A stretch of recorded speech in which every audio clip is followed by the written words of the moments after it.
Hi, this is Cindy and Destiny of the Keep It Real podcast, and we are here today. We're honored to have MissyHyatt, the First Lady of Wrestling. Thank you so much for coming on. We're so excited. Thank you for having me. I'm so excited. Oh.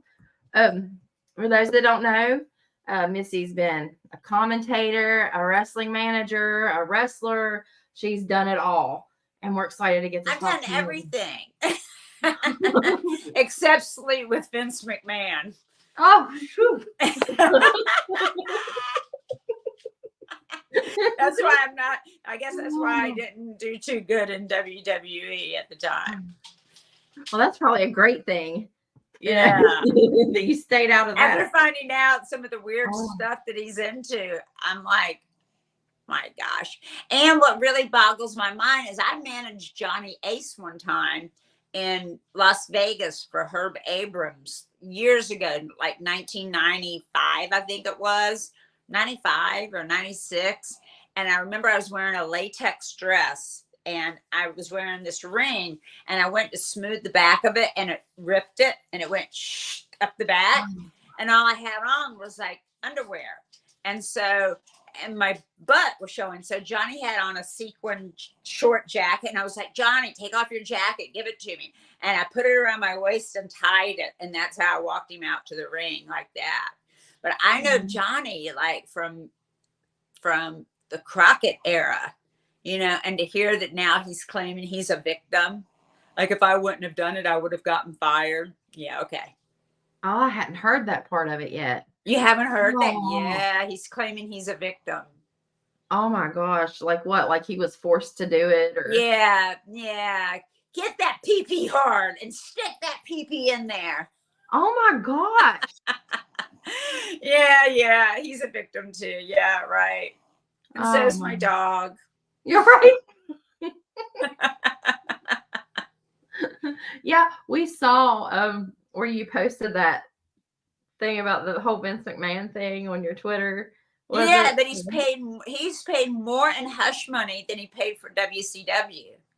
And what I don't understand is he's used like company money, not his own money. It's like you're a billionaire. You couldn't have, you know, why you use company money that's a publicly. I own stock in WWE. I've made money off WWE. I bought it when it was like $21 a share or something, and now it's up to like 80 or 90 or something. You know, I get the voting and you know, and stuff like that. I own a lot. Not a lot. My boyfriend owns a lot of. He's made a lot of money off WWE, but like, you know, just because you own majority stockholder doesn't mean that you can take out hush money to give to women all the time. Right. You know, there should be something. And I really don't understand why the police haven't gotten involved. That's what I was that's wondering. an SUV. That's an SUV series.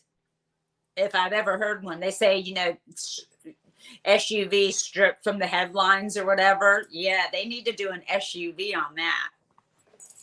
Yeah, because it has to be more people than just the couple that have came forward so far. Yeah. I mean, he's paid off like 6 or 7 women that we know of. What about the ones that signed non-disclosures and, you know, Christy Hemme and all the others? I mean, oh my gosh, it's amazing. I mean, I you know, if I would have been smart, I mean, we didn't have cameras back then. You know, when he was trying to stick his tongue in my mouth, I wish I could have had a camera of that. And be like, give me millions. Yeah. Now, when you were around, did he do that a lot? Yeah, he tried one night when we were in Vegas, my first TV tapings. You know, we were all drinking. We all went out. It was a whole group of us went to like, I forget, Caesars to have dinner. And he taught me how to play blackjack. You know, he gave me $100 and then I tried to give him the money back. He said no. And then he walked me to my room. And then as I was going into the room, he tried to stick his tongue in my mouth. And I was like, no, and pushed him out of my room and shut the door. You know, and then and he was so nice to me. And then the next day he was like really cold and really like professional. Yeah, like how dare you turn me down? And let me tell you something. If I, you know, I used to always think like, you know, I lived with Jake Roberts. The first match I ever went to, I gave Tommy Rich a blowjob, but Tommy Rich was the thing in 1982. Let me tell you, he was Mr. Cable TV. He was the hottest thing. He was like before Hulk Hogan. Yeah, Tommy Wildfire Rich was the hottest thing going. And that was the first blowjob I ever gave. I was 17 years old, and Jewish too. So, I don't give blowjobs. Oh. So, and that was the first one I gave. And so I wrote that in my book, I talk about it in my book. And if I would have known, I never thought I'd have to sleep my way. I've never had to sleep my way to get anywhere in the business. If anything, I've done the opposite. Like I had no idea. Like Jim Ross, I had a crush on Jim Ross when I was in WCW. I had a crush on him. He wasn't married. And then he had met Jan, and then he ended up getting married. And then 2 years after she passed away, he called me up to be on his podcast. And I was like, well, you want to hang out sometime? And he's like, okay, and so we dated for a couple of years, and then he didn't want, he's been married 3 times, and he wasn't ready to get married or anything like that. So I broke up with him and I did it the really bad way. I did it by video. I sent him a video because I couldn't do it on chat, on FaceTime, because I'm a chicken. So I had to do it like that, but he understood, and we're still friends, and I feel so bad for him that he's got cancer, and he missed the Jericho cruise because he's got some more cancers came up and everything. And see, now I wish I could have been there for him because I'd take care of him, but I got a man now. So, well, as long as you're happy now. Yeah, that's all that matters. Right. And that we're all happy. But I always think about my life, like, we used to talk about it, like, wonder if we would have gotten together back in WCW days, and it's just like how our lives would be different, and how we'd be old married people, Shoot, you all could have been running WWE together. Exactly. We might have been, exactly. Who knows, Instead of Triple H and Stephanie, it would have been Missy and Jim, because Jim's so smart when it comes to wrestling. So he's a brilliant mind. Just like Paulie. Paulie's a brilliant mind. So have you ever actually got to work with him? Oh yeah. As a matter of fact, Paulie, I met him in 87, I think it was, at a spot show in Georgia for I forget the promoter. He ran a wrestling school. Anyway, me and Eddie Gilbert were down there, and we met Paulie, and Paulie had been fired from AWA in Memphis. Nobody wanted him because he's obnoxious, and he was young. We were both young, and we ended up, I just fell in love with him. We ended up talking all night, and then we had our phone numbers, and I went back to Tennessee, and he went back to New York, and I had like $500 phone bills back then. I love it now that I only pay $35 a month for the phone. But I used to have, long distance phone calls, and we'd be on the phone for hours just gossiping about wrestling and talking wrestling. And then Eddie became the booker of Continental Wrestling in 88, I think it was 87, 88. And that was in the Alabama territory. And I begged him to hire Paul. And he didn't want to hire Paul. And I was like, you got to hire Paul. So he hired Paul. Paul ended up living with us in Montgomery, Alabama. We had a 2-bedroom apartment. And we still had our house in Tennessee, but we had we got an apartment in Montgomery, Alabama. And he lived with us there for a while. And he was great. He was a great roommate, and he was so smart. And Eddie ended up really liking him and took him under his wing. And he became Eddie's assistant booker. So he learned everything from Eddie. So, I mean, but a lot of that's his own stuff. Like, I'm not going to say that Eddie gave him everything, but Eddie gave him, little, and lowered his, because he was wild.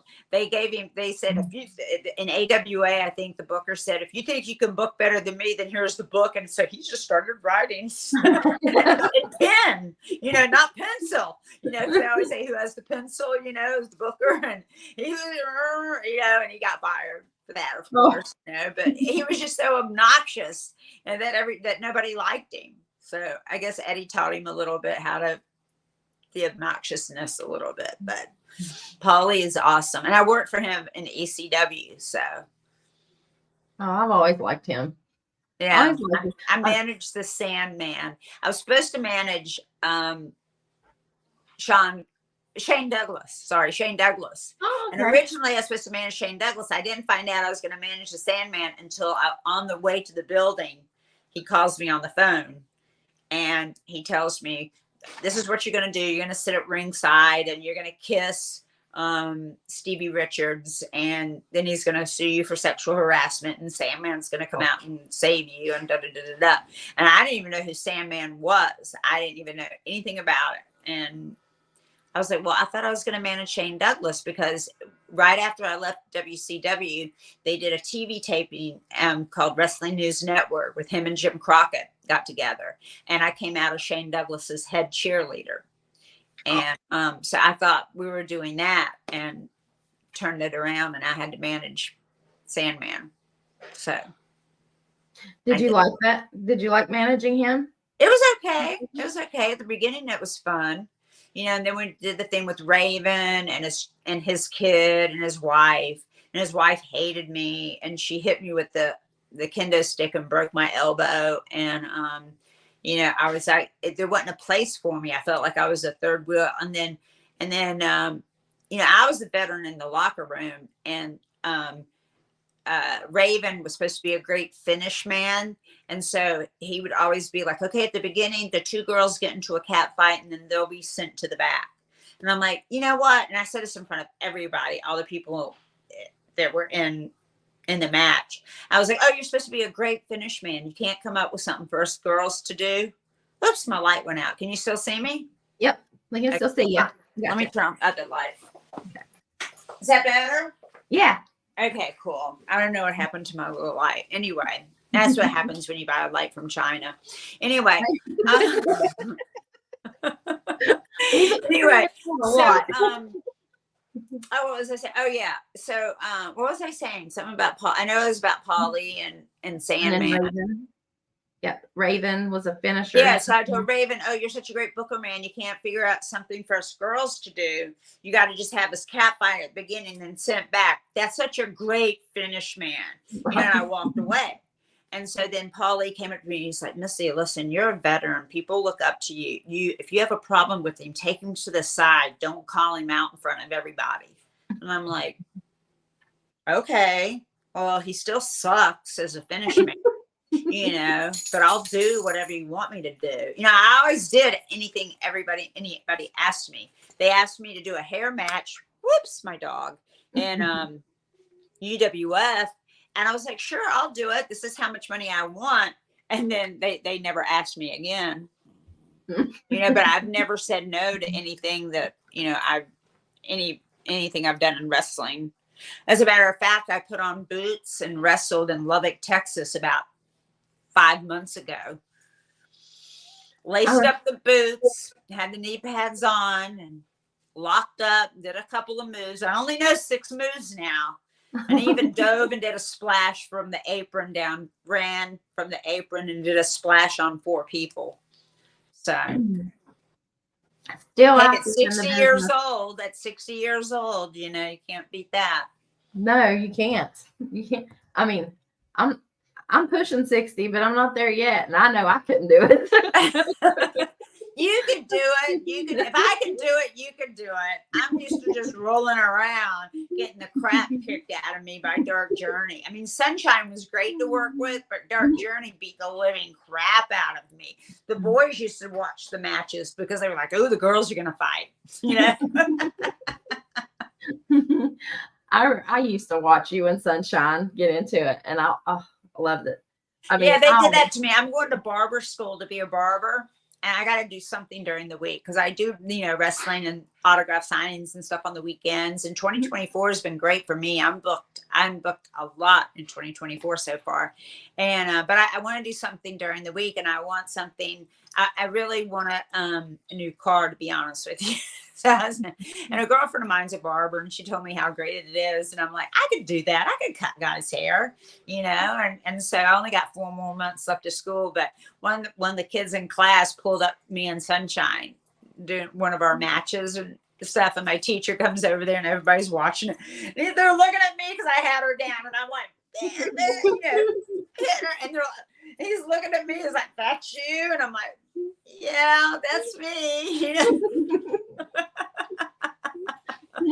And then a couple of people came up to me, they do the hand, do this, they're like, you go, girl. Whoops. Another dog. Sorry about that. Oh, you're fine. One of the other things that I loved, my other favorite, there was 2 wrestlers that got me really watching wrestling. And that was Tommy Rich and Ric Flair. Yeah. And I saw when you posted the other day the picture of him kissing you on the cheek. Yes. I was like, oh, I lost my mind. Interviewing Ric Flair. He was the best interviewer ever. He was the best one. I mean, out of all the guys I interviewed, Ric Flair was the best. I loved interviewing him because he put me in the interview, and we did that whole thing in WCW, me trying to get in touch, me trying to get an interview, and me trying to talk to Flair and chasing him and chasing after the limo and Doug Dillinger, picking me up and carrying me away. And they never did anything with it. Like they never, I went up to him and I just saw the video and I was like, I have to tell you something. And it's one of your girls told me this, and I in his ear, and he's like, oh, and then they never did anything with it. Like, I don't know. And then he had Fifi the maid, and I was hoping we could do something with that, like me and Fifi get into it or something. And they never did anything like that. And I don't know why. And then when I heard Sherry Martel was coming to WCW, because me and her were friends, and they didn't know that we were friends. And I knew she was coming to WCW before they even told me. And then I asked Bischoff, could I go down to the Power Factory or Power Plant or whatever and learn how to work so I could work a program with Sherry Martel? And he was like, no. And then he ended up firing me. And then he told people I didn't work well with other people. It was because Jason Hervey, my ex-boyfriend, he thought he could get into Hollywood by sucking up Jason Hervey's ass. Excuse me, can I say that on here? Yeah, you're fine. Okay. All right. Well, I'm just saying Eric Bischoff's a piece of shit. And when he dies, I'm going to piss on his grave. But that's just, me. Me and Missy Ed Leslie, Beefcake's wife. Yeah. She's going to be with me. There's probably going to be a few people. I think there'll be a group of us. See, I knew that he caused you some issues. Oh, yeah. All because I broke up with Jason. But people don't know that Jason went out on a boat with some girls and lied to me about it. And that's one of the reasons why we broke up, because if you're going to lie to me, if you would have told me, I had to find out from his friend's girlfriend that they were out on Byron's boat with some girls from the, what was it? The mud wrestling thing they had in LA, in Hollywood. I forget what it was called. But anyway, just some mud wrestler girls. I mean, and if he would have told me, going, hey, listen, Missy, when I went to go to Byron brought a couple of girls, and I'm really sorry. But instead, he didn't tell me, and I had to hear it from Byron's girlfriend. And then I asked him, why didn't you tell him? Oh, I thought you'd be mad. And I'm like, no, I'm more mad that you lied to me than you going out on the boat. Because now I think something happened. Oh, no, nothing happened. I'm like, yeah, how do I believe you? Once trust is gone in a relationship, that's it. Mm-hmm. And usually I can't have a relationship last more than 30 days. But I've had a couple last a couple years, and I'm coming up on almost 2 years with my man now. So, well, yeah, he's in the business. He's in the business. But we don't ever publicize it, and I don't put out pictures of him on Facebook, and we don't do that because we've been against each other the whole time, So yeah, so out in Phoenix and Arizona and New Mexico and Vegas and places like that. And Lubbock, Texas, like when I did the dive, I dove on him because I trusted him to catch me. He wouldn't just walk back and drop, Yeah. let me go on the seam. Just let you splat. Splat. Yeah, break a hip. I don't want to break a hip, you know. No. That definitely would not be fun. No, it would not be fun at all. But I trust him. But he's hot. He's something hot though. He wrestles on the weekends. He played professional football. He professionally boxed, and Wow. he went to the House of Hardcore, and he was in TNA for like a year. The MK Bandit. I don't know if you've heard of him. He wears a Gucci. He wears Gucci or Louis Vuitton tracksuits. He manages more now because he's older. He's like 54, 53, 54, and he manages more. But he's so much bigger than the guys that he manages because he's like 6'2" and weighs like 240. You know, and he's Wow. big and he's buff and he's handsome. And it's so funny. His name's really Mateo, but they call him Matt Robles. And WWE looked at him a couple of times and they were like, you don't look ethnic enough and you're too big to be a manager. So That's weird. It seems like I love watching WWE. I do. Oh my gosh. I don't miss it. right. But I have noticed. See, I'm a GCW girl. I'm a Game Changer girl. Do you watch Game Changer? I've never seen it. Oh my gosh, you don't know what you're missing. This Now is I'm gonna like write what it down. GCW was in the early 90s. Game Change. Whoops. Another dog. Sorry. Oh, I you're have fine. 2 dogs and 3 feral cats and 1 cat that's my roommates that live in this house. But anyway, yeah, GCW's on Fight TV. Now it's called Thriller or Twiller TV or something. I forget, but look it up. Look up GCW wrestling.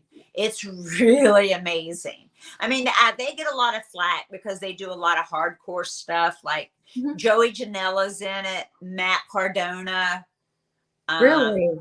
Blake Christian's their champion, who's totally awesome. I mean, he needs something. He needs something. But Joey Janela, I mean, do you know who Joey Janela I do know is? who he is. Yes. Joey Janela's in it, and Matt Cardona. We all know who Matt Cardona is.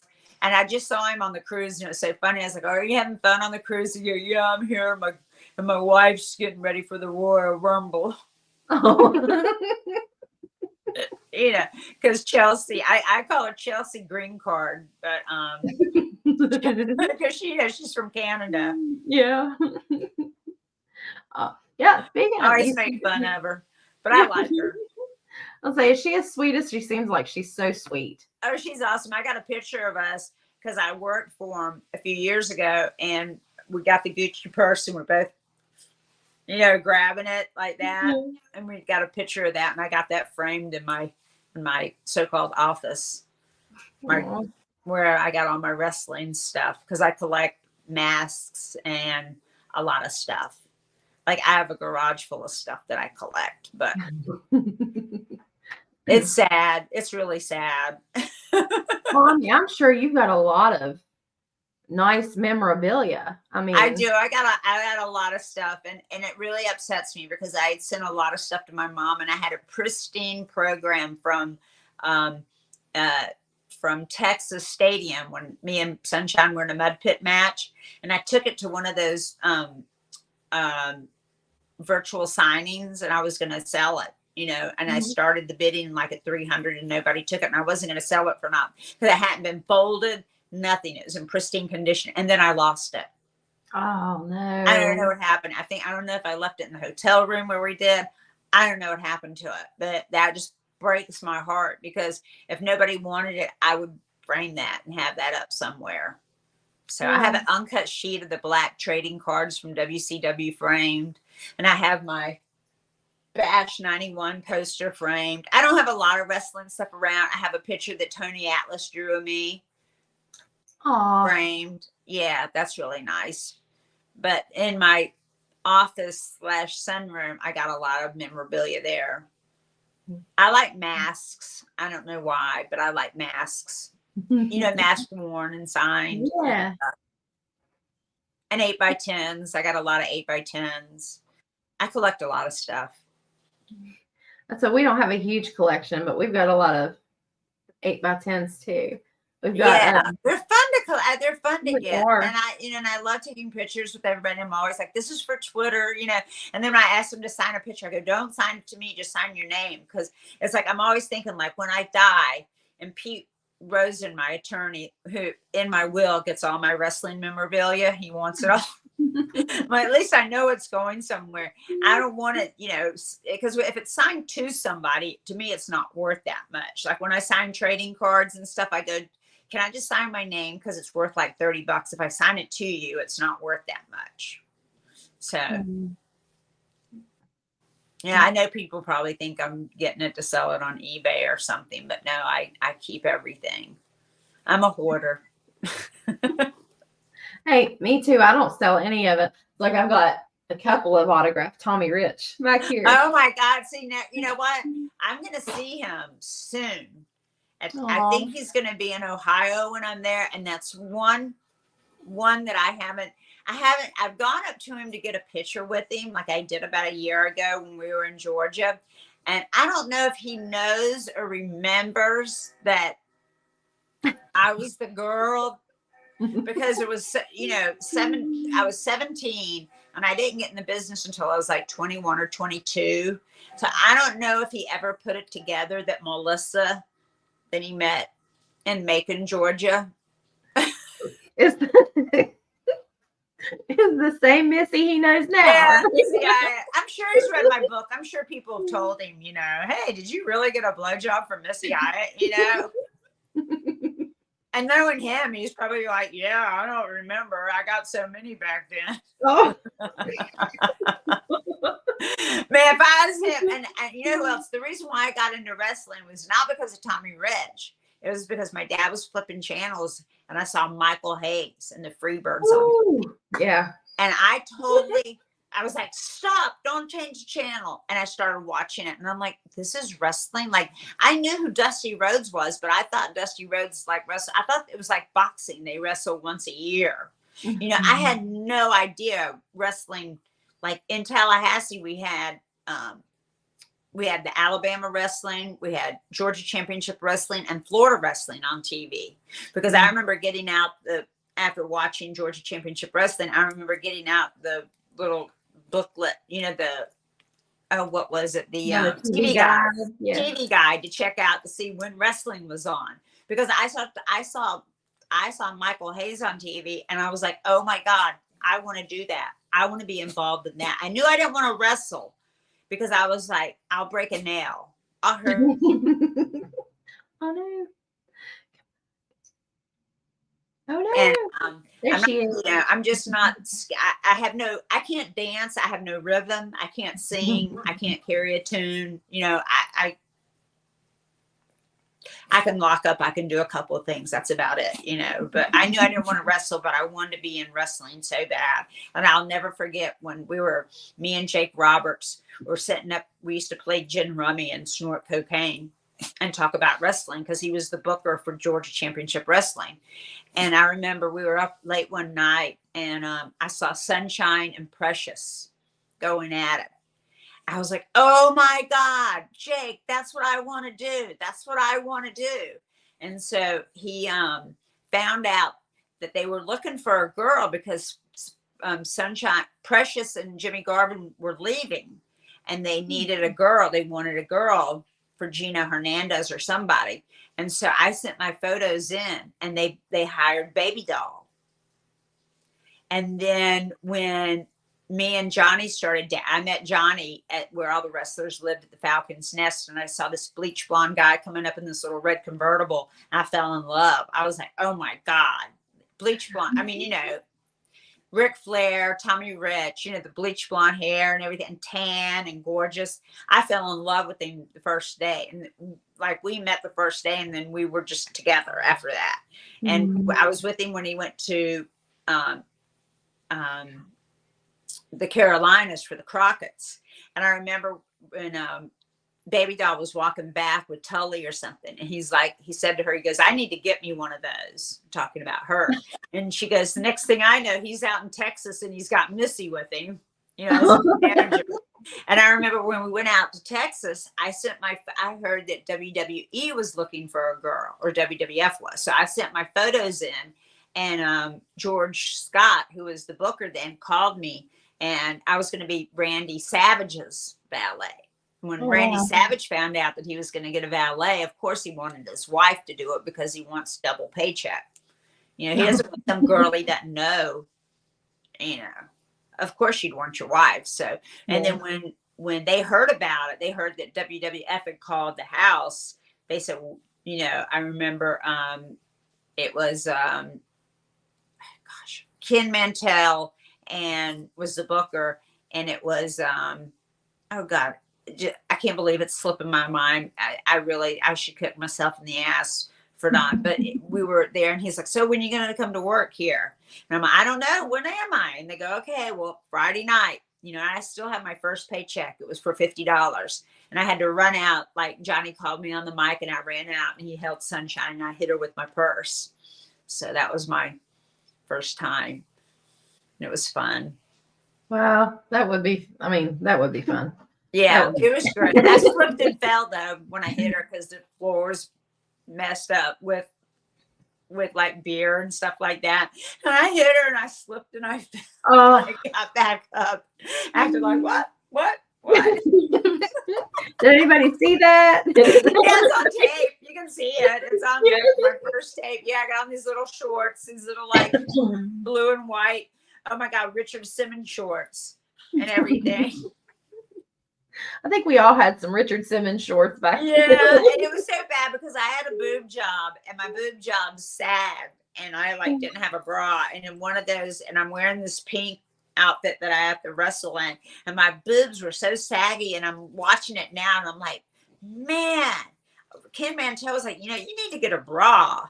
And I was like, why was I such a freak? Why was I such like a 60s hippie chick that I didn't want to wear a bra when my boobs were to my belly button? I watch it now and I'm like, I'm so embarrassed, but whatever. It is what it is. Old stuff. It was the 80s. Yeah, exactly. All we did was party.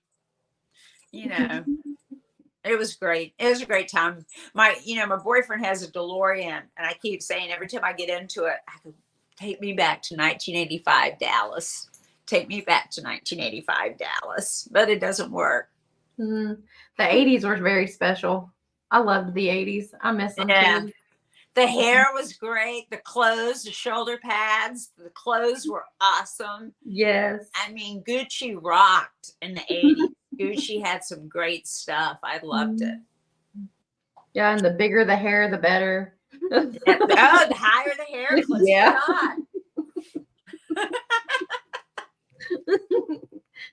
I remember I'd go through so much hairspray, the wind would blow and it kind of go boop, boop. Yeah, just come back. Yeah. Yes. Oh my gosh. I remember my dad would give me a hard time. He'd be like, what are you trying to prove? And he'd tap on my hair. He'd be like, it just don't move. Why? Why? Move. And I remember when I first started following all the rest, I had a Trans Am with the T-tops, we take the T-tops off. It didn't mess my hair up because I go through Aquanet. Remember Aquanet in the bottle, the spray? It's like liquid glue. And I would put that on and drive around with the T-tops off, and hair wouldn't move. Big old hair.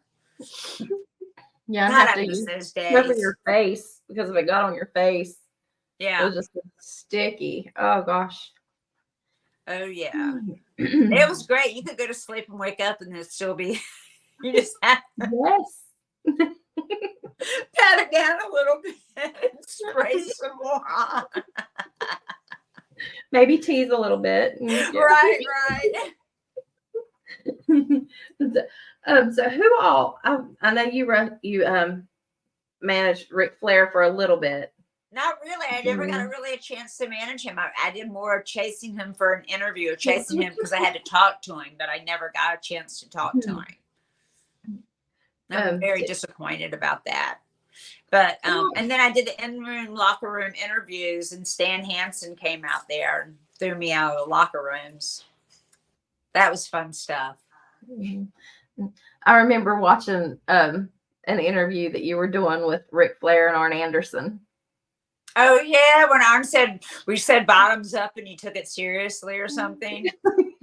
Yeah, and you were I threw my shoe at him because they left me out of the limo. Yeah, that was great. Do you remember when they threw me in the water trough? I do remember that. Do you know why Dusty did that? Why? For his son, for Cody, because he knew Cody was at home and Cody would get a kick out of it. They were originally going to throw me in the pen with the bull, but the people at the fair said, it could gore her and kill her.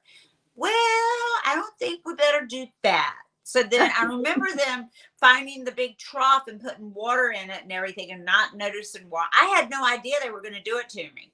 And Abdullah the Butcher, there was that running. It was who was it? It was Cactus Jack, and I forget who it was going against, but it was Falls Count anywhere in Wichita. And they had me be in the roving reporter and following them. I don't know why, but I did what I was told. And Abdul the Butcher comes up and he goes to pick me up. He goes, "I'm really sorry about this, honey."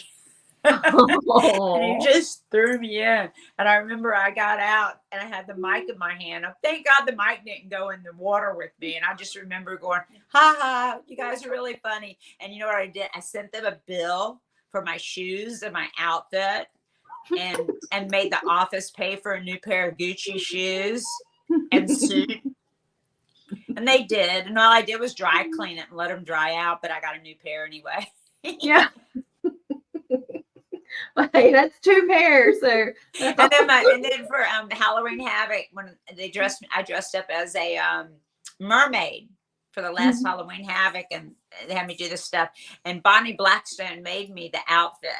And I remember I said, "Bonnie, make me up a receipt." She goes, "Honey, it didn't cost me anything. It was just stuff that I had around." "No, make me a receipt for like $500 or something." So she made up a receipt and I turned it in and got the money and gave it to her.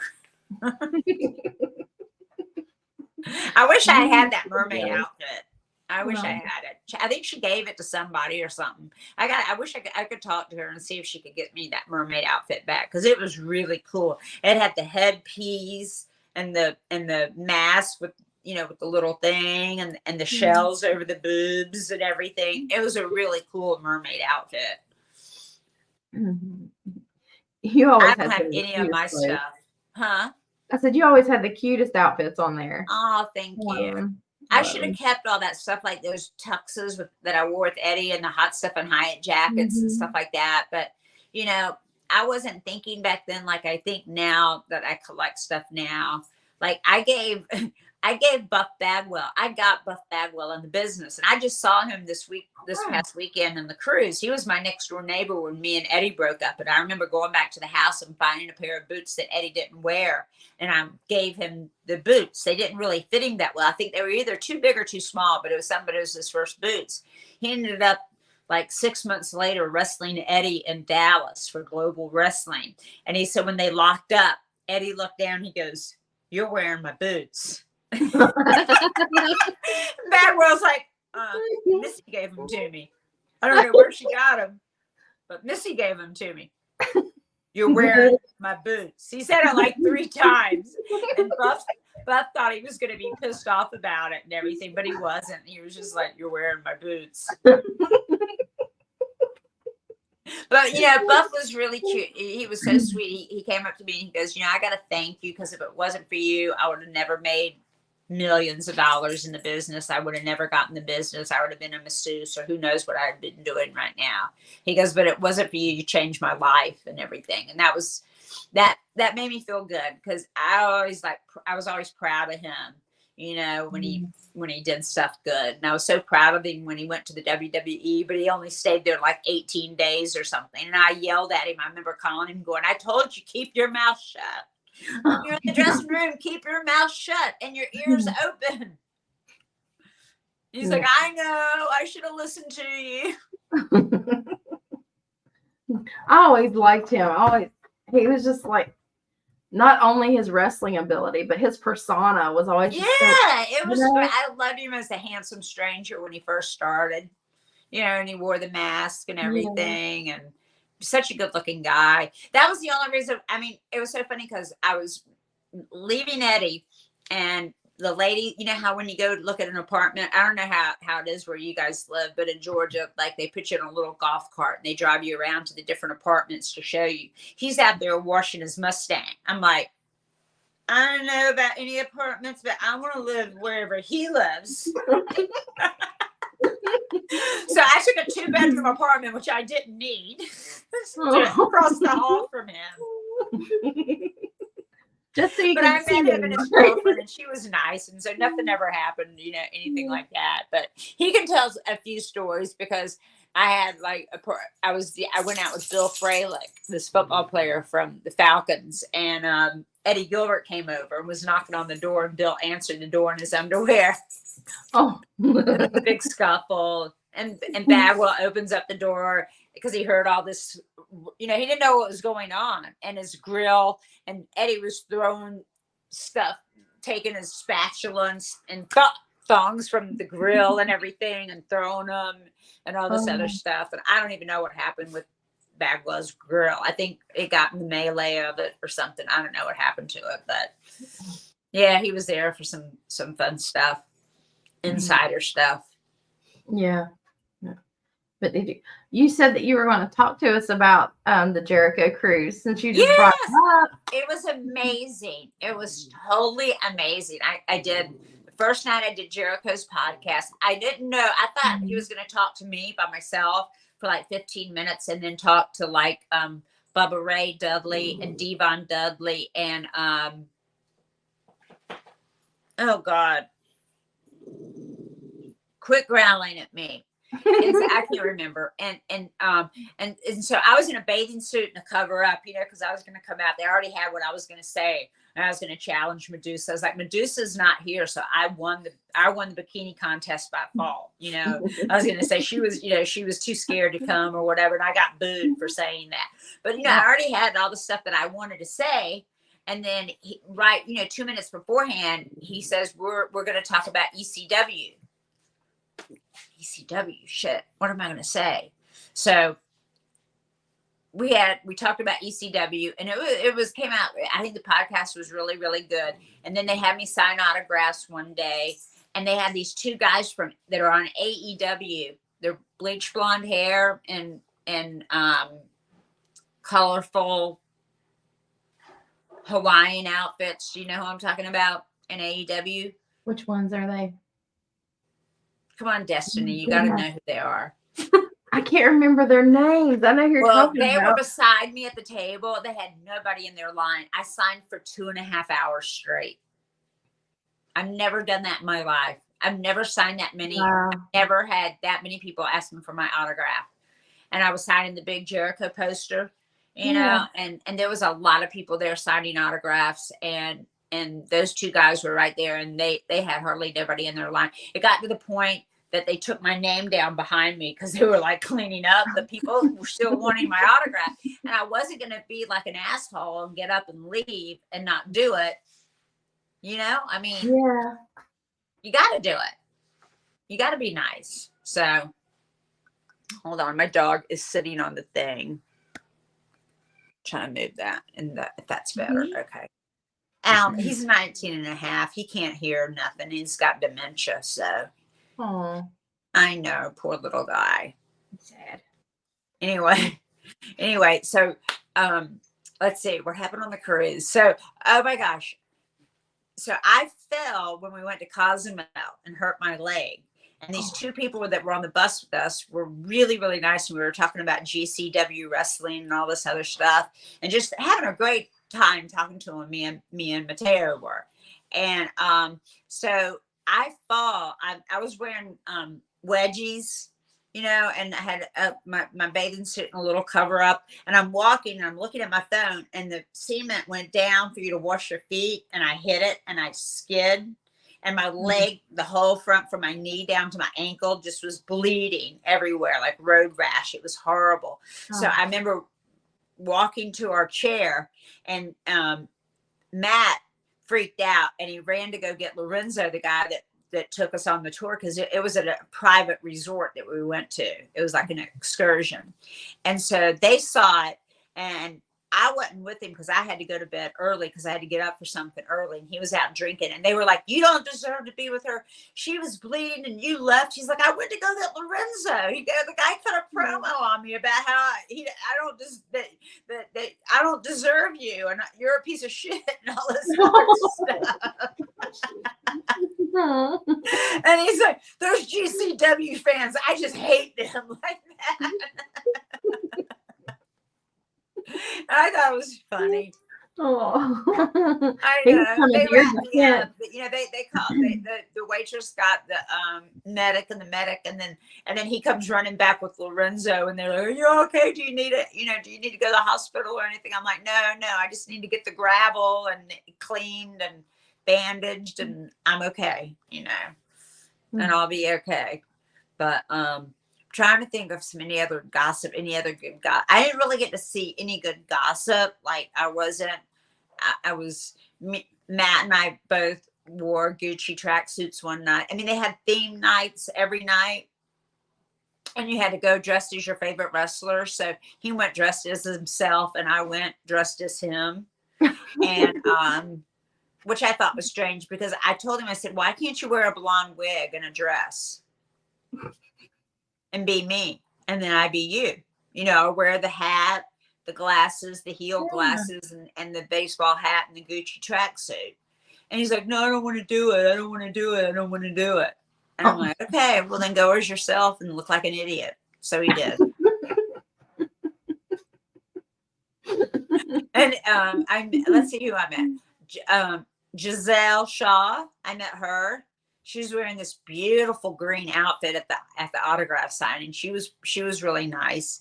And then let's see, who else did I see that I really, really liked? There was a lot of people. There were a lot of people that were really, really nice. Everybody was really, really, really nice to me. That was the third cruise I've been on. The first one sucked. I went with a guy that went scuba diving every day and left me alone. And so I had nothing to do on the ship, and the TV sucked. And so then the second one I went on with my best girlfriend and her 3 sons, and her parents had the room with the balcony and everything. And we were in a room with just a small window, and my bed was on the floor. It was only like a 3-day cruise, but I just laid on the bed and watched GCW wrestling the whole time. You know, I'm going to turn you on to GCW wrestling, and you're going to fall in love with it. Yeah, I wrote it down so I won't forget. So I can watch it here. Yeah, you got to watch it. They're on every Friday night, but you can just Google it and you'll find it, and you'll see some of their stuff. Now, they do get a bad rap because they do things like throw people through plates of glass and hit people with like light tubes, and they get a little crazy sometimes, but sometimes you just got to get a little crazy. Yeah. Well, I mean, I remember seeing that on ECW. Right, exactly. So This is like a newer version. GCW is going to be like an ECW. Like, I think that soon when guys do something crazy, people will chant GCW instead of ECW, because GCW is really getting a good name out there for themselves and stuff, and they really got a lot of great talent, you know, and guys get to do what they, you know, it's not like, you know, when you go to Vince, he changes your name and makes you do something different, like he did to One Man Gang. I mean, One Man Gang, he changed him and made him wear a hat and made him a black guy. Yeah.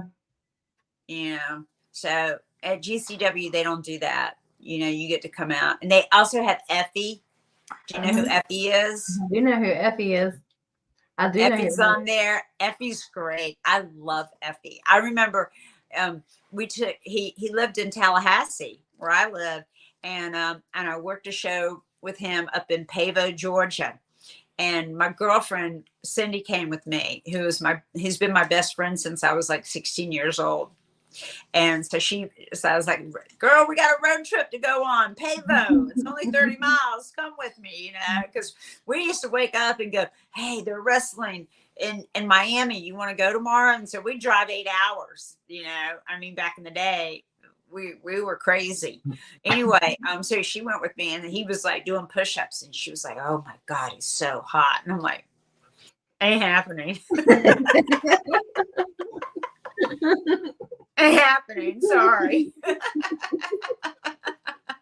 But he took pictures. We did a bunch of pictures and I have on a cheetah coat and dress. And we did these pictures together. And I said, it looks like I'm your mom and you're my son, in the photos. They were just, I don't know. I felt too old to be taking promo photos with somebody younger than me. I don't know. It just felt weird. I understand, but if he's wanting those pictures. Yeah. Yeah, we used them. I plugged them. I plugged them and everything. But now he's gone crazy. He's bleached his hair and he's gone nuts and everything. So, but I love his shows. I love his shows, and I love Alley Cat with him. She's awesome. Yeah. What do you think of the new like AEW and WWE? The people that I don't really, you know what? There's 3 hours. Like Paul, I talked to Paul, and Paul got me tickets to WWE in town in Tallahassee. This is about 6 months ago, and I had 4 tickets, and I took my best friend, and we wanted to take 2 of her sons, but Dylan, who's like in 8th or 9th grade, he was like, oh, I don't want to go, so he didn't go. And then he finds out and then he was really upset that he didn't get to go. But we went, and he gave me second row ringside. So I had people bugging me, and there was these guys from the radio station, and they were like, in between the matches, I was taking pictures with people, and I thought and it got to be to the point that the security stood there and wouldn't let people come down there because it was disrespectful to the wrestlers to do that during their matches, but we watched it, and my best girlfriend, when she saw the girls wrestle, she goes, it's like Dancing with the Stars and gymnastics combined. And that's what it looks like to me. I mean, it's amazing the moves that these people do, but to me, even the guys that looked so choreographed, it just looked. And I remember he missed something. One of the guys missed something like 3 times. He missed doing, I forget what it was, but he missed it, and then he went and did it again and missed it, and then he finally did it on the 3rd time. I was like, I don't know. I don't know, but it's like, and then in Phoenix, just when I managed Rachel Riveter, I don't know if you know who she is. She's an AEW, but she works for Phoenix Championship Wrestling.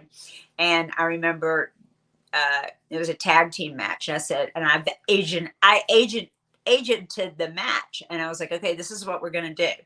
We're going to start out with this. I'm going to do this. I told them the 4 things that I was going to do. Now you guys come up and do your fucking little shit how you do it.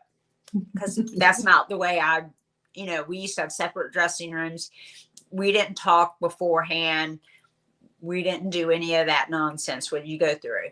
And it came out fine. And I said, this is the finish of the match. This is what we're going to do. You guys plan it. I'll know when to come. Just call me, Yeah. Rachel, call me, and I'll be there to pull the leg, and then call me when I got to come and pull the other girl off the ring apron. I told them, what we were going to do. And then they were all set. They had to go through, okay, well, we're going to lock up, and then we're going to do this, and then we're going to do that. I don't know how they do it. I don't know how they do it like that. It confuses me. It would confuse me. I have ADHD. That would just confuse me. That's what Destiny said. That's what she's been going through, getting ready for her match on the 24th. Oh my gosh, girlfriend. You know what you need to do? Get somebody that has been in the business for a long time that works, and go out there and just listen to them and let them walk you through it. I did that with Sherry Martel. And had the best match of my life with Sherry Martel. And I was so scared. This was in Canada. This was gosh, 2001, 2002. I forget when it was, but I was in Canada and I had to wrestle Sherry and I was so scared to death. And Sherry's like, honey, don't worry about it. Just listen to me. Go out there and we'll do it. She suplexed me. She did a bunch of things to me. We had a great match. You don't need to go through that whole thing of this, and this. You got to listen to the crowd. See what the crowd is like. Because you're there, you got four corners, you're in the middle, and you got four corners of people looking at you. And you gotta know, remember where the hard camera's at, because that's where you want to do your stuff. So that's what you need to know. And and Paulie wanted me to watch some WWE, but it's like 3 hours long. And to me, that's like a job to watch 3 hours of, and they do everything so fast paced. They start a program and they do it and they end it in the same night. It's too fast for me. Too fast. AEW is a lot better, but I mean, because their interviews aren't as scripted. I like AEW, but GCW is my favorite because their interviews are awesome and they do great skits. They have some great skits and stuff in there that they do. So I like that kind of stuff. Yeah, I like AEW and WWE, and I was always a WCW girl. Yeah. Yes, I was torn. I was so heartbroken when WCW dissolved.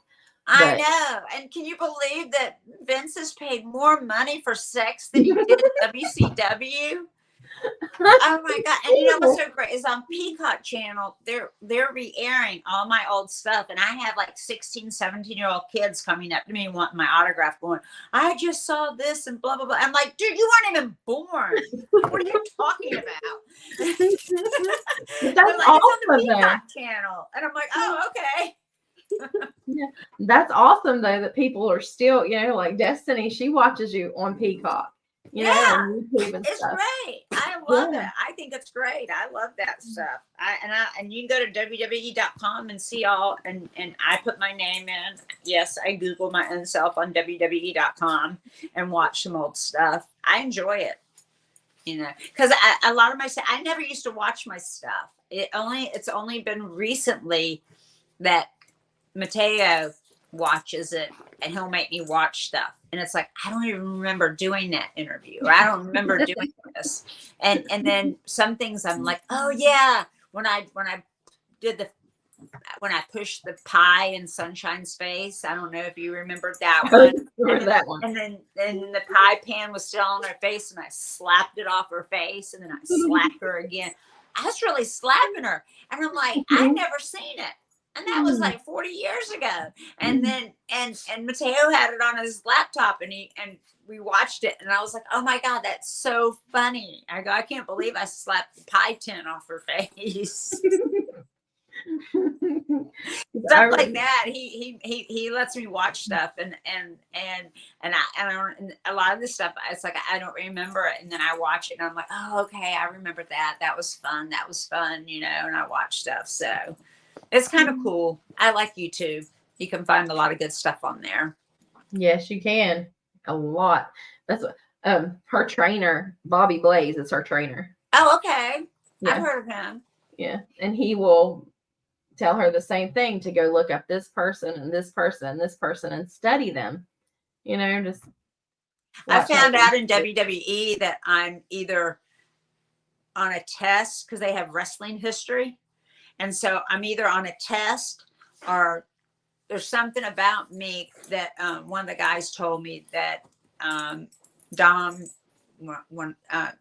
told me about that in WWE that either I'm a question on a test or answer on a test or something like that in WWE. And I'm like, oh, okay, that's cool. I'll accept that. I accept that, But I don't understand why they hire guys as agents when females could do it just as well as guys could. I could agent a match just as well as any guy could, but they don't think women are smart enough to do it. So, see, and I don't understand that. I don't understand that at all. I don't understand it at all. And women's wrestling now has gotten so big. And really, I mean, it used to be the midgets and the women were like, time to go get snacks, beer time, But now the women, they go out there and they do some moves and kick ass and look great, and it's like, and I know they're not being paid the same as the guys are. No, not there. Maybe I know how much I was paid in WCW, and I know how much other people were paid, and I know how much money I made the company, and I know that they screwed me, and that's one of the reasons why I sued. But I just and it seems to me when Stephanie was running WWE, I thought, well, now maybe women will get the right pay, right pay as they should. And I guess the only way you do that is if you have to sleep with Vince and get dirt on him and then just sign a non-disclosure and get a couple million. I'd hate to get the money that way. That would be horrible. And how degrading. Yeah. Yeah. I mean, that's where I've always loved WWE. WCW was my favorite. Right. But there was always something about Vince that I was just like, yeah. And the guy had millions of dollars and he had the worst teeth and he had icky teeth.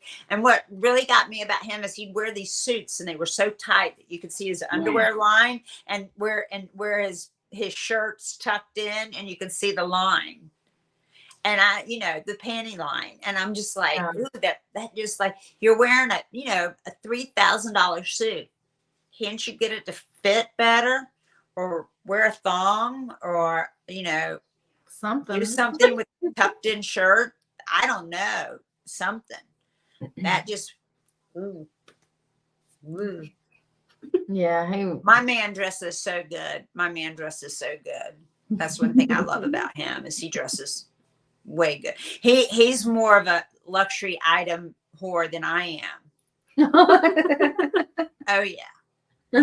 He loves Gucci, Balmain, and Louis Vuitton, and all that. And it's just like, and I remember I almost broke up with him. I screenshotted him a Louis Vuitton hat. I'll show it to you because it's right here. So I saw this hat on the website and I screenshotted it and told him, oh my God, baby, I really, really want this. And it's got the LV in like the blue. So it's like navy blue, and then it's got the bill. I mean, this hat is cool as hell, right? It is. So I screenshot it, and I never screenshot and say, "Oh, honey, I really, really want this. What's coming up? Da da da da da." Anyway, next thing I know, he goes, he sends me a picture of the hat in the box sitting there on his desk at work. He's an engineer. He's one of 23 in the world that does what he does. He's a seismic structural engineer. Wow. And he has his own company in Salt Lake City. He's not a Mormon or anything like that. He's Robles. He's half Mexican. Anyway. You got it. Thank you, ma'am. Anyway, that's my roommate. I got a great roommate. She's a deputy, so nobody messes with us. Anyway, and she cooks great. So. But anyway, so he said he bought the hat for himself. And he's like, yeah, that was great. I'm so glad you told me about the hat. I'm like, no, you didn't. I wanted that hat. I can't believe. Why did you buy it? I almost broke up with him over the hat. And finally, after I was so mad at him, like I didn't even talk to him for about like 6 hours or something. We talk like almost every hour, just about. And I was so mad at him. Like, really, I can't believe you bought that hat and you're gonna wear it. Oh yeah, I'm gonna wear it. Next time I see you, I'm gonna pick you up and blah blah blah. Like, I can't believe it. You're such a fucking asshole. Blah blah blah blah. Next thing I know, FedEx comes. I open the FedEx and there it is. There's the hat. He bought it for me. And I thought that was the sweetest thing. And it wasn't even my birthday or anything like that, but it was the coolest thing. But yeah, I almost broke up with him because I was like so angry that he would like buy it for himself when he knew that I really, really wanted it. But he has so many hats. He's got all kinds of hats that it's crazy. So you have the collection of wrestling memorabilia and he's got hats. Oh yeah, I mean, he collects all kinds. He collects stuff like you wouldn't believe. He's got Jim Craig's gold medal from the 1980 Olympics. He has Tanya Harding's skate that she wore in the Olympics signed. He's got a lot of weird stuff. He's got the pine tar bat. I don't know if you ever heard about that. There was a big thing about the pine tar bat. It had too much pine tar on it during the World Series. Like, 20 years ago. He's got all kinds of memorabilia and stuff, and he loves to collect stuff. So Wow. I got a poster, the Beach Blast poster that I sold it to him. I sold it to him. I was like, honey, I need my car fixed. I'll sell you that poster, because he really wanted it. And I'm like, you can't have it. But now I have to give it to him. And then I even sold him one of my breast implants. I had 2, and I sold one, and then I gave him the other one because he really wanted it, and he had it up at work. But then his secretary said, "I think you should take that down." It was in a little case and everything, and it had a certificate of authenticity from the doctor. Oh, wow, gosh. Yeah, it was really cool. It was like Dr. Brad Jacobs, and it said, "This left breast implant was taken out of MissyHyatt, aka MissyHyatt, on this date, blah, blah, blah, blah, blah, blah, blah." And it was signed by him. So it had the certificate of authenticity, and it was in this little plastic case, the implant. Wow. So his collection's like mine's just wrestling. His is like everything. He collects all. He's got O.J. Simpson shoes. Really? Remember the weekend that O.J. Simpson went and held up the guy? He was in Vegas, and he went to that show in Vegas, and the guy was selling all this O.J. Simpson stuff, and he had the shoes. I forget what kind they were, whatever kind they were that OJ said he never wore, and they they were OJ shoes, and he bought them. So he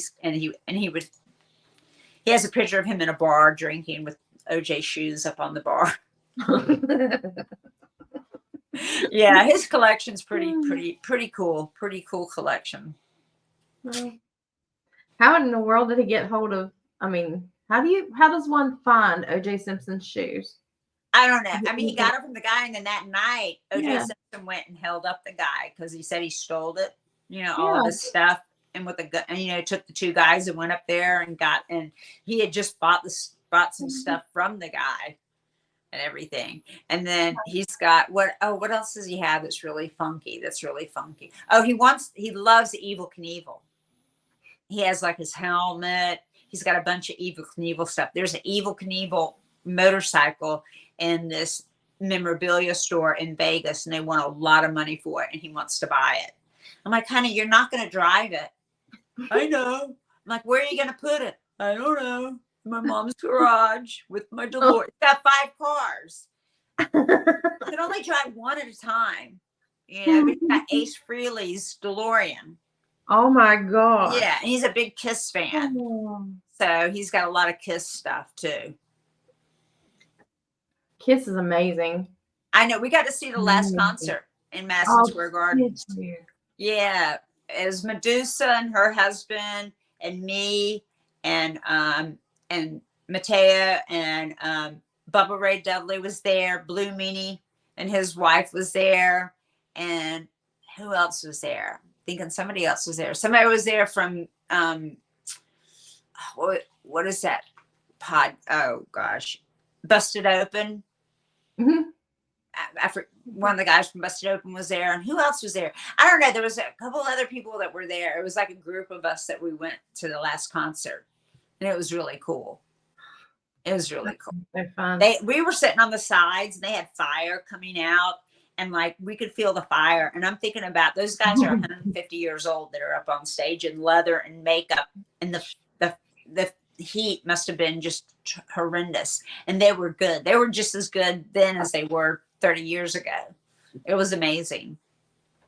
I know there's been times when I've watched them more recently that I've even thought that they're better than they were. Yeah. Oh yeah, I love Gene. Gene's a great guy, and Mateo went to see him because he hosted some kind of Kiss thing. I forget what it was, because he hosted the Glow when the Glow had their cruise, the Glow Girls. Yeah. They had a cruise, and he hosted it and everything. So he's hosted a lot of different stuff. He's been a commentator. He also does the radio. He's a co-host for the Utes, the Utah football team. And he did XFL sideline reporting. He does that on the weekends. I mean, he's an engineer during the week, and then on the weekends he he gets to live his dreams of doing stuff. And he's done a lot of really great stuff. But he got what was I saying? They're doing something now that you can sing a song with Gene Simmons in a recording studio. I don't know how much it is. It's got to be a lot of money, and he's going to do it. He signed up to do it. Oh man. If we had the But money. I met Gene when I was with my last husband, and in New York in 2000, because the owner of the magazines that did the Kiss magazines also did some of the wrestling magazines. Oh, And so the guy that his dad really owned it, but then he was taking over the business, was friends with my ex-husband, or was my husband at the time. They grew up together. And so he's like, he called us up and he's like, hey, I'm going out with Gene Simmons tonight. Do you want to come? So we were like, yeah, of course. You know, so we go and we meet Gene. And first thing Gene says to me is like, I know who you are, MissyHyatt. The Road Warriors stole our gimmick. And he goes, you know, there's going to be a Kiss Demon. This is before the Kiss Demon. He goes, yeah, they're paying me a lot of money in the Kiss Demon. And he came to he was there too with us, Dale. This is his name. That was a great gimmick too. I don't think they didn't do him right in WCW. They didn't do a lot of people right that they had. No, there was so much potential. Yeah, there was a lot of guys with a lot of potential, and they kept just bringing in all these ex WWE people, thinking that it's going to be something, and they didn't need them, because people would tell me all the time, yeah, we watch WWE or WWF, but WCW's the real stuff. Yeah, I never missed WCW or WWE. Yeah, I always chose, to watch that one. If they would overlap, I would be watching WCW. Right. Yeah, because everybody thought WCW is real, but WWE, that's like fantasy or whatever. Yeah. And it's a shame that, Eric Bischoff ran it into the ground, took a multi-million-dollar company and ran it into the ground and sold it for pennies. I mean, Vince bought it for pennies. I'm just shocked at what happened to that. But that's what you get when you let a liar and a thief and a scumbag take over. Yeah, I mean, because the ratings were like crazy. Yeah, they were getting great ratings. How do you turn? I don't know. I'll never understand it. And and it's, and I tell Mateo, because Mateo's worked with Bischoff, and before he found out that we were together, he asked him, he goes, why did you fire MissyHyatt? He goes, oh, she had been the number one female there for 6 years, and Sherry Martel was coming, and she doesn't work well with other people. That was his saying. That's what he said about it. And I'm like, yeah, he's a lying piece of shit is what he is. Wow. Yeah, because from what you said earlier, you all were friends before. Yeah, I mean, he came out and stayed at my house in LA when he had this kids team challenge that he was trying to get sold, because he was just an announcer, when he came there as an announcer. And he was trying to get this thing. So I let him stay at my house in LA and drive my Corvette and stay in my extra bedroom for like 2 or 3 days while he tried to sell this TV show. Met with people to sell this TV show that he had a little mock-up thing and everything. And then he ends up firing me just because he liked Jason more than me. Oh. Yeah. And he knew that he knew I wanted to be an announcer and not a manager. And he put me with the Nasty Boys. And I said, well, wouldn't I be better with the Hollywood Blondes? Wouldn't that make more sense? No, you're going to manage the Nasty Boys. Okay. Wow. Yeah. Speechless. I mean, did you, who was your favorite team that you made? It had to be Hollywood John Tatum. Because we had great chemistry together. Mm-hmm. And I had more fun with him. And I really regret breaking up with him and going with Eddie, because I didn't know Eddie was a lying, cheating Well, I should have known he was a cheater because he was married when we met. He had just gotten married and then he left his wife. And, you know, what makes me think that I'm different than her? Yeah, but love is blind. And I caught him cheating. I caught him cheating. He got caught cheating with some chick at something that happened in Ohio. His little Louis Vuitton bag and his wallet and his wedding ring, not his Rolex, but his wedding ring, all got stolen because the girl roofied him and took all of his stuff, you know. And then there was some other girl in Charlotte that had hot stuff tattooed right here. You don't get hot stuff tattooed right here unless something's going on with hot stuff. Yeah. You know, I had to have wildfire removed. No, I'm just kidding.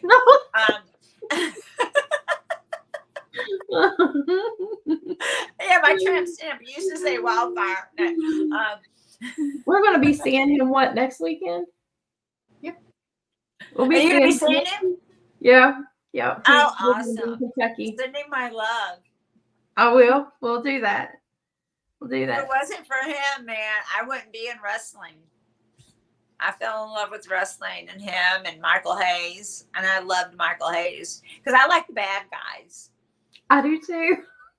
All right. The bad guys are better. They're fun. Yeah, they are. They're more fun. Yeah. But Tommy Rich was something else, though. He was a superstar. Yeah, he still is. I mean, I love watching him. He still gets up there. And I know. I can't believe it. If he can do it, damn it, I can do it. Yes, you can. Yes, you can. Maybe you should get hold of him and come to one of his shows. I should. Well, I'm going to see him, I think, in Ohio. I think he's going to be in Ohio, in Chillicothe, Ohio, or something coming up. Chillicothe. Yeah, that's it, Chillicothe. I think he's going to be there. I'm going to tell him. I'm going to tell him. I live in Tallahassee. Is he in Tennessee or Georgia? I think it's Myrtle Beach. That's where he's in South Carolina now? Mm-hmm. Oh, yep. Okay. Yeah. Cool. Yeah. Cool. Road trip. Well, yeah. I'll send it. No, I'm just kidding. Yeah. I have a man. We can't replay that. That's just too long ago. Yeah, it'd still be neat to get to be like, hey, you know. I know. I don't know if he, I gotta ask. Well, I don't know. I'm sure he knows because I put it in my book, and I'm sure people have said stuff to him about it. So, but he's always been very polite to me when I go up to him and say, "Can I have a picture for Twitter?" You know, he's like, "Sure." Takes a picture with me and everything. So, yeah, I haven't ever said anything to him, but I should thank him. You know, because if it wasn't for him, then I wouldn't be doing this right now. That's awesome. He's a pretty awesome guy. He's always super sweet to us too. Anytime we've seen him. That's good. Yeah. Do you know Pete Rosen or Lucky Pete Larson? I do not. Oh my gosh, he's awesome. He's a manager in Tennessee and St. Louis and Missouri, in that area. He's great. He comes out with a Halliburton briefcase. He has like brass knucks in it and chains and all kinds of stuff, you know, and he manages people. They've lost the art of a manager. I mean, we need managers and valets. Just because girls are wrestlers now, they need to have girls as valets and managers and men managers. I agree. I'll tell you, one of the best managers on the independent circuit is A. Dick Vickers. Is who? A. Dick Vickers. A. Dick Vickers. Yes. I'm gonna have to look him up. Is that a guy or a girl? It's a guy. It's a guy. Okay. Yes, and he manages handsome Nick Hamrick. Okay. Will you send me a link? Will you send me a link to him to a match or something? Yes, absolutely. Okay. I'd love to watch it. I love new talent. I love watching people. I love watching new stuff. Yeah. What does he do? What's his gimmick? Mm-hmm. He's always in his business suit, and you know, he just makes sure that everybody knows that handsome Nick Hamrick is the best. You know, he passes out soap to people. Soap, little bars of soap. And It's just- That's so rude. it's awesome. It's awesome. And they're heels in case you Oh my God, couldn't I'm tell. gonna steal that. Can I steal that? May I steal that? You throwing bars of soap, yeah. I'm gonna put some bars of They're soap in my awesome. Gucci purse and be like, I think you need this. Yeah, they're awesome. And he gets in the ring. Oh, you just have to watch it, see it. When he gets in the ring and announces Nick Hamrick, it's phenomenal. I mean, Yeah, but he's yes, so they need entertaining. talent like that. Why aren't they using managers? I mean, when you got a great talent, let's say that you got a great worker, like John Tatum was a great worker, but he couldn't talk. His interviews were, and that's why they had me do the interviews, because he sounded like he was drunk all the time, and he wasn't. He just sounded that way. I mean, he learned how to do interviews later on, and he could do interviews, but the art of the interview. But you get some talented guy and that really can't, and then you need a mouthpiece for him. And so it's great to have a manager there as the mouthpiece for him. Just takes him up a level, Yes, yes. I love a good manager. Yeah, I mean, I love it. It's like me him too. with the independent circuit. And I love Paul. Paul Heyman. I love him. Oh, I So know. much. He's great. He's great. Yes. He's always been great. Him and that telephone. Mhm. I Yeah. still say my purse is the best gimmick out there. It beats the Mhm. tennis racket. It beats the telephone. It beats, I don't know what else is out there. I can't think of anything else. But I think the Gucci purse is probably the best gimmick out there. Steve I agree. Austin said that on his podcast one time, and that really, I marked out for that. Yeah, I bet. I loved the loaded Gucci purse. That was. Oh yeah. Oh yeah. If you get whacked with that, you're going down. You're gonna bleed or you're gonna be knocked out. Yes. What other good managers was there?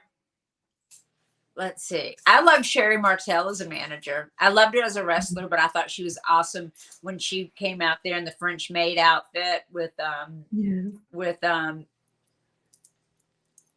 gosh, the $1 Million Man Ted DiBiase. I loved her like that. So they used to come in and visit me when I left WCW. I moved to New York City because if you could make it in New York, you could make it anywhere. And I lived there until 15 years ago, until I moved back to Tallahassee. And I bartended at a place called La Bar Bat. And I would have Kevin Nash, Medusa, $1 Million Man came by to see me. And then one time I was off. This is the best thing. I was off one day. And it was Greg Valentine and Mr. Perfect, Henning came, and they came to the door and they said that they were my ex-husbands because they were wanting free, because it was like $20 to get in, but they were going to get in free anyway because of who they were. But they tried to use my name, and they said that they were my ex-husbands. So the next day I showed up at work, and the front doormen were like, "You were married to Mr. Perfect and Greg the Hammer Valentine." I'm like, "What are you talking about?" No, I wasn't married. They were here last night, and they said that you were married to them. And I'm like, "They're pulling your leg." And I'm like, "I used to be in the business." They go, "Yeah, we know you. We don't care about you." They like really, they totally marked out for them, and it was so funny. It's hilarious. That is funny. That's a good one. What's your favorite memory? Oh my gosh, my favorite memory.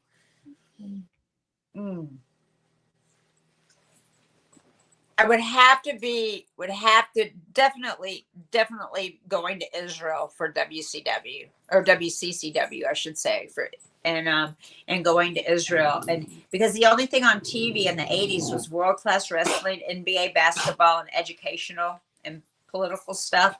And so they said, like, Friday nights in Tel Aviv, everybody, they had spotty electrical service, but people would take their batteries out of their car and hook them up to their TV because at 8:00 world class wrestling was on. The Von Erichs were like gods there. I mean, it was just amazing. We were there for like 12 days, and we sold out a soccer stadium for 10 days straight. It was amazing. And then we were in Tel Aviv the last night. Hold on one second. Harry, stop that. You're messing with my thing. Sorry, my dog. And it was just amazing time. And being Jewish, going to Israel was just an amazing time for me. So I could, oh my gosh, I'd love to go to Israel. oh yeah, it's a beautiful country. It really is. Yes, it is. It is. And it's a shame. I was going to ask you too before we got on that subject. You had mentioned that when you were in Israel and the Von Erichs were there. Yeah, I think I've seen you post before about how close you were to them. Yeah. I couldn't watch the movie. I went and watched the movie, and I walked out when Mike went to take pills to go kill himself, because I was there when that happened. And if it wasn't for Carrie and Kevin and Fritz, I wouldn't be in the wrestling business. They gave me my name. They started me. And I didn't like the way the mom was portrayed. I didn't like the way any of them were portrayed. I think Ric Flair should go and beat up the actor that played him. Yes, me too. If I was Ric Flair, I would go find him and just literally beat him up. And then the guy that played Carrie was so ugly. I mean, couldn't they have found a good-looking guy to play Carrie? I mean, Carrie was a god. I mean, he would be walking down the airport and people would stop and stare because he was a god. I mean, he was either a football player or something. I mean, or superhero. I mean, just his aura and everything was just that. And Kevin was just amazing. The guy that played Kevin did good. And I like the part about how Kevin met his wife. I thought that was cute. But when Mike went to go kill himself, I was crying so much I had to walk out of the theater. And I text my boyfriend and I said, you got to come out. I can't watch this. I can't watch the rest of it. And then I told my best friend, he lives in New York. I texted him. He's like, oh, spoiler alert. They all die except Kevin. I'm like, I know, fuck off. I was like, I can't watch this. And so I couldn't watch the rest of the movie. I didn't like the beginning when they had Bruiser Brody going over the matches, because I was told to sit in the corner and look at the wall and read a book and don't talk to Bruiser Brody. Don't even go around Bruiser Brody. Really? Yeah, he was a very scary dude. Do not introduce yourself to him. Do not talk to him. Bruiser Brody lived his gimmick. He was a tough man. Tough, scary guy. So he really wasn't. I mean, so he really was. Yeah. Bruiser Brody that was in the ring. Yeah. Yeah. He was Bruiser Brody. Yeah. I mean, like he'd been in the dressing room a bunch of times when I was there, and I would just sit in my chair in the corner like that, put my chair in the corner and read a book. Let the guys do all their stuff. And then, they had the heel dressing room and the face dressing room, and neither nor me and Sunshine never hung out, never saw each other, never talked to each other. The only time I ever saw her was out in the ring. Wow. So you never got to interact with like Miss Elizabeth or Baby Doll? I got to meet Miss Elizabeth when I did an interview. I interviewed her and Randy Savage for when I was doing the Missy's Manor. And the only time I got to meet her was right before we went out. Randy Savage used to lock her in the dressing room. Oh my gosh. Yeah, he'd lock her in the dressing room and take the key and not let her out until it was time for her to come out. Because he knows how the wrestlers are. Yeah. He would leave her at home and take the keys to the car and leave her hungry man dinners to eat. Oh, yeah. He was very jealous, very, very jealous of her. You haven't heard those stories? No, I had no idea that he was that. I mean, I read somewhere that he was abusive to her, but I didn't know how far in depth. I don't know how abusive he was, but I know that like he would lock her in the bedroom of the house and go away for a couple of days and just put hungry man dinners underneath the door. Oh my God. Or either take the keys to the car and not let her have a car and just make sure there was food in the house and not let her leave the house. My goodness. Yeah. So she led a very troubled life from Yeah. him to Yeah. And it's a the next shame she one. passed away. So many Mhm. people, and Sherry Martell's not here. And it's such a shame. I loved Sherry. Sherry was a wonderful person. And I wish I would have known Elizabeth, because we started in September of '85. We both started the same month, you know. Wow. You're never able to. Were you ever able to build relationships with any of them? Any of the female? The only Other one than really is Sherry? Medusa. You know, she married Eddie after me, and I always joke. I call her my sister wife, and friends with Eddie's first wife now too. So we all call each other sister wives. And she introduced me to Mateo. So Oh, that's awesome. yeah, Really good. That is really good. that's a really cool thing. Yeah, I always tell everybody my third husband's third wife introduced me And to we're my all man. friends. That's awesome. That you got to be, in a relationship with, one relationship led you to be in a relationship with so many others. Yeah. I mean, that's Well, really it's a cool. small world. And you know what's so funny is that when I was dating Jim at the time, when I went to go see a Tommy Dreamer show, and he was there, and Tommy Dreamer said, Missy Hyatt's here. She's out in the audience. Why don't you go introduce yourself to her? And he's like, no, I'm not going to. I'm not going to. And then later on, he's talking to Medusa on the phone. He's like, hey, is Missy Hyatt dating anyone? She goes, I don't think so. Let me call her and find out. And that's how we got together. Oh, that's awesome. That's a sweet Yeah. story. It Finally, really is. he had the gut. But I mean, I wouldn't have gone out because I was dating Jim at the time. But I would have met him and everything, and it would have just been like, hello, hi, how you doing, and everything. But he wouldn't meet me. So No. What's else? Where can people see you upcoming? oh my gosh. Well, I'm gonna be in what was that, Chilliwackee, something, Ohio. I got Minnesota coming up. I have I'm doing a live. Um,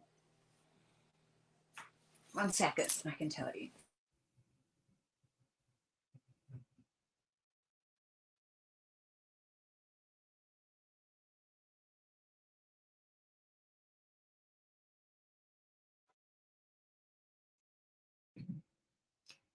Did we didn't lose signal. She'll be back.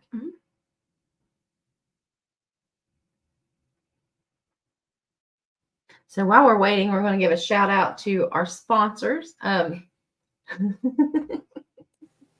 What happened? I don't know. It just turned I don't black. know. Yeah, I don't know what happened. I got a phone call and I hit no, and I was like, "Oh shit, Oh. I don't know what happened." Okay, let's see. Where am I going to be? I'm doing. I'm in Ohio coming up. That's March something, the 9th, I think. Right? Yeah, Chilliwackee, and then I have Orlando, Florida in April, and then in New Jersey for the WrestleMania weekend.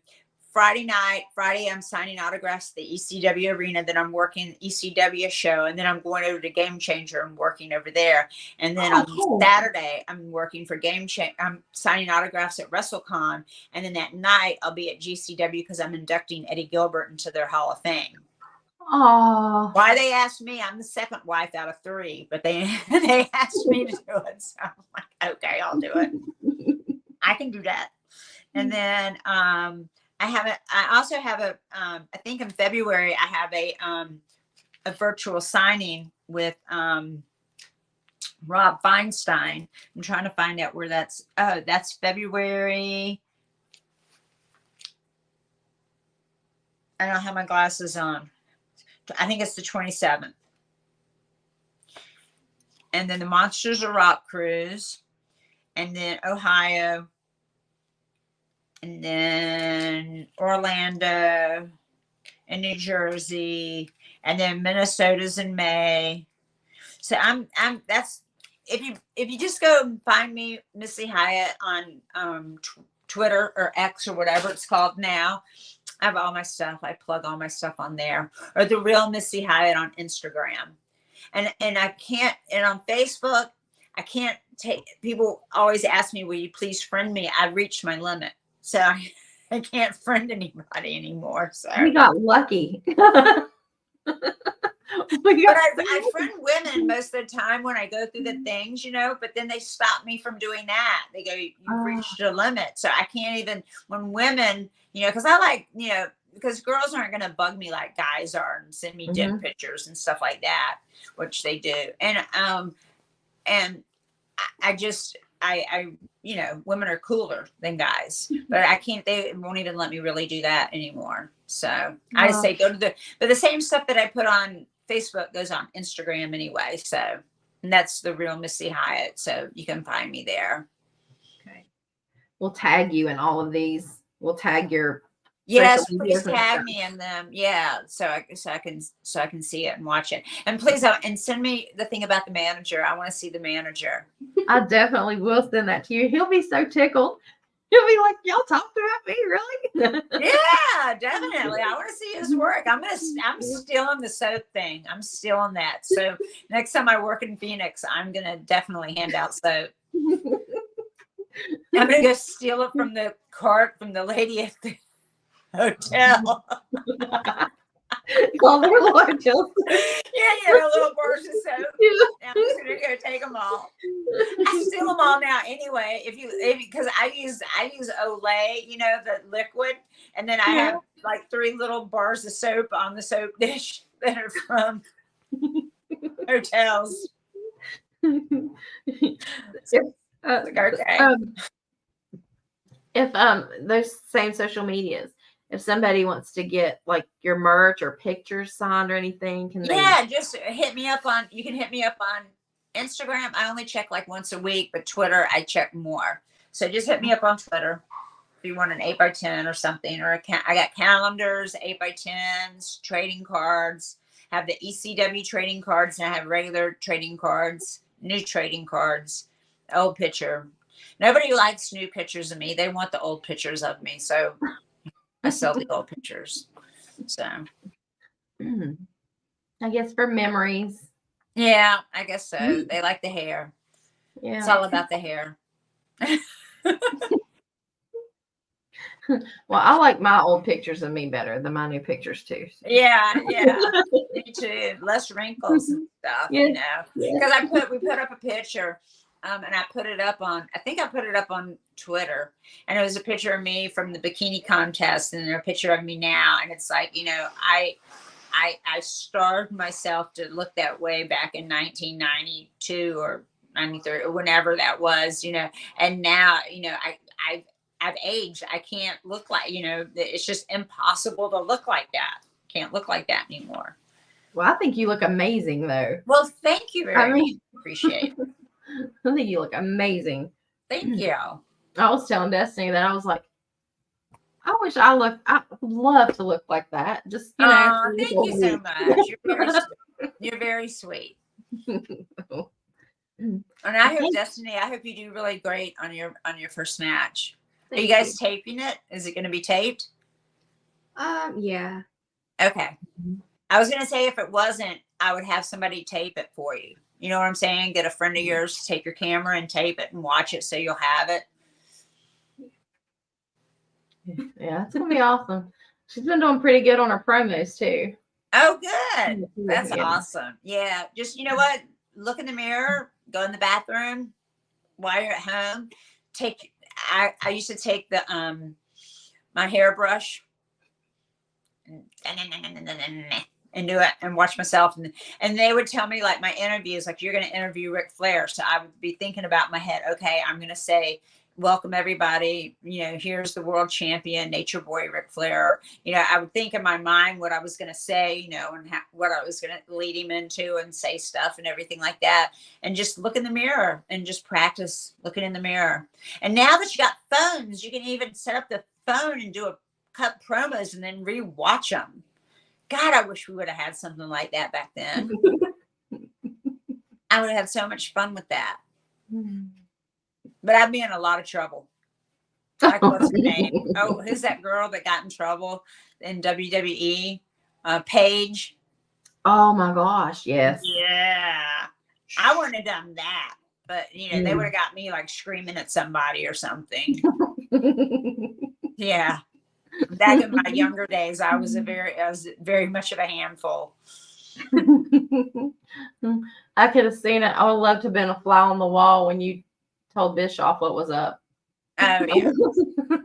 Oh yeah. I'd love to be that when we had our deposition, it was really good. It was really good. He lied the whole time. He lied about everything. And it was great because they had to produce records and stuff. And it found out one year that I made like nothing. And I made the company like $50,000. I made the company $500,000 on the hotline alone. And then my calendar, my 94 calendar sold more, was the #1 selling calendar that year in 1994. It beat the Dallas Cowboy cheerleaders. It sold more. Wow. And you know how much money I got for it? How much? $13.33. Oh my gosh. Yeah. Did you ever get any of that back, like in the lawsuit? Oh, in the lawsuit, yeah. I mean, I got some money back, but the lawyers got more money than I did, basically. Oh, that's horrible. Yeah. Oh my goodness. The lawyers were happy. I was happy. I was like, okay, that's okay. Oh my gosh. Yeah.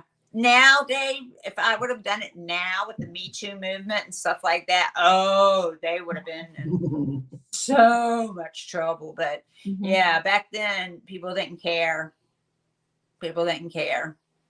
No, they really just did. a girl in wrestling. Who cares about her? Nowadays it would have been something. I mean, look at that poor girl in Vince. Thank God I wouldn't never shit on though. Oh, I was reading some of that stuff and I was just like, oh my gosh. I know. And how he had sex toys named after superstars. Yes. And and let me tell you something. If I was Rena Mero, I don't know her, but found out that her husband was put on a private jet to come and have sex with her. I'm sorry. I'd take him for everything he had. I would throw him out the house, have the locks changed, go to the bank, take him for everything he's got. I'd hire the best lawyer I could and take him for everything he's got. Yep. Yeah. Stand up for yourself, girl. Stand up for yourself. Yeah. And poor Johnny Ace's wife has cancer. Oh my gosh. Yeah. And he's saying he's a victim. She needs to take every dime from him. Yes, she does. Yes, she does. Stick it to him. I mean, I'm right there with you, girl. If you need anything, call me. I know a good lawyer. I know a few good lawyers. They're Jewish, but they're good. Well, I mean, and him hollering victim, I mean, it's not saying like you're a victim. That's like bullshit. That's like saying I'm like he corroborated her story by saying he's a victim. Yeah, because I mean, it's not like his hand was forced. Yeah, or his body was forced. Yeah. Yeah, your pee-pee must get hard and it must, no, I don't believe that. I'm sorry. No. No, I think everybody knew exactly what they were doing and they knew it was wrong. Yeah. Oh yeah, exactly. I mean, and they said that not just Brock Lesnar, but other people that he was trying to get to come to WWE, like he used her as a toy. That's just wrong.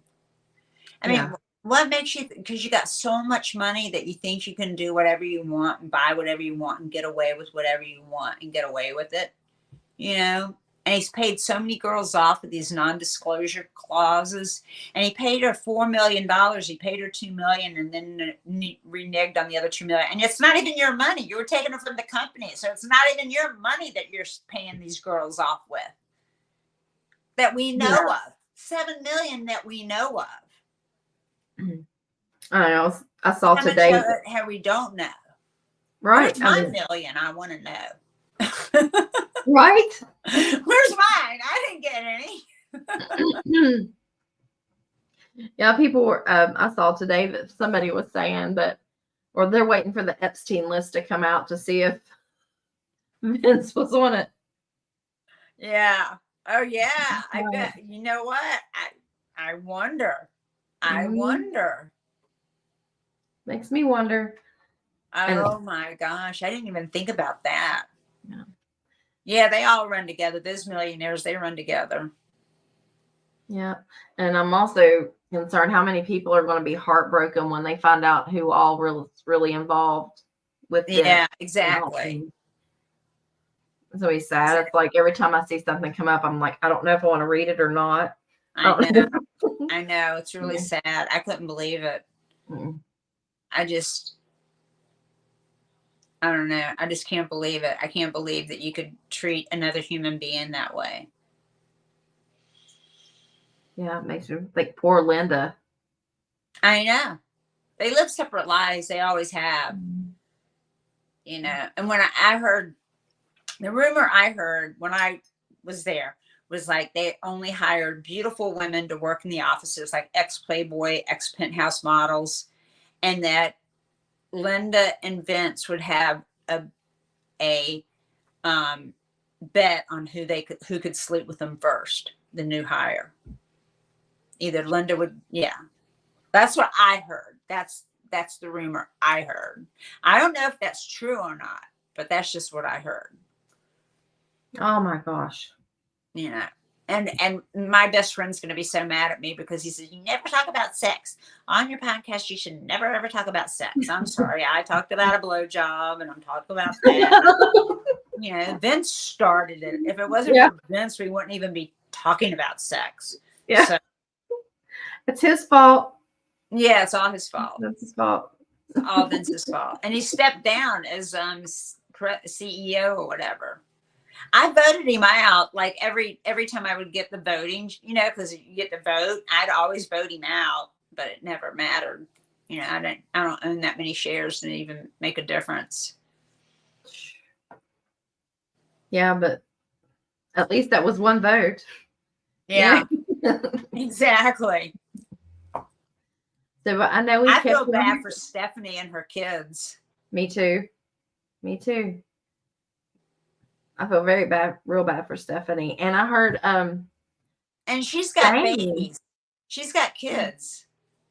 He's a grandfather. I feel bad for Shane too, because he's been out of the picture for a long time. Yeah. Well, Shane married into the Mazzola corn oil family. So his wife has more money than him. So he's not having anything to worry about. He's not. I mean, I don't know if he has kids or not. He probably does now. I met him years ago at La Bar Bat. I remember I was so funny. I was coming back from the bathroom, going to the bar. And I remember this tall, good-looking guy goes, hey, aren't you MissyHyatt? And I used to be. I'm a bartender now. I'm getting behind the bar. What do you want to drink? And he goes, no, I'm Shane McMahon. Hi, how you doing? I was like, oh, hi, how you doing? I so turned around, oh, hi. What can I get you to drink? And then when I worked at Scores, the strip club, he would come in, and then Undertaker came in, and what do you want to drink, guys? I hook you up. You know. Oh. Fun times. So you have lived a full, fun life. Yes, I have. I've been very lucky. And I thank God every morning when I get up. I thank God. I thank God for my home, for my friends, for everything, for the love of my life. I finally met the love of my life. I mean, going out with me for almost 2 years, like in Missy years, that's like 20. You know, I mean, I don't have long relationships, so it's a long time. And I thank him for everything that I have and everything. You know, I've been very, very lucky. I've been very, very lucky. You are blessed. And thank you for coming and talking to us. Anytime. We're so honored. And I hope you, Destiny, I wish you so much luck, and I'm sure you'll do great. Thank you. Go out there and kick ass. Take names. I will. Okay. Yeah, And thank you for letting me talk. oh gosh, thank you. Thank you. Stay in touch. We'd like to Okay. we can talk And to you. don't forget to send me and watch GCW. I'm absolutely going to You'll watch become a that. fan. I promise you. Did you like ECW? I loved it. Then you're gonna be getting that Twiller or whatever. It's like $6.99 a month, but you get GCW for free, and you get a bunch of other. You get like Game Changer. You get Future Stars of Wrestling. You get a lot of different wrestling for free for the $6.99. But then like there's also Ultimate Fighting, and they have a lot of stuff on it. It used to be called FITE TV. Now it's like, I'll tell you what it is. Hold on. Where did my remote go? I'll tell you what it is. Because it flipped me out because I was like, what the heck is this? Okay. Hold on. Let me exit.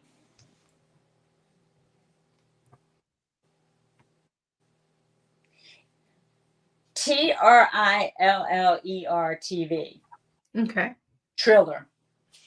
Yeah, once you watch Game Changer a few times, you will get Triller on your TV, or get someone that you know and get their password. Yeah. I didn't tell you to do that. Oops. So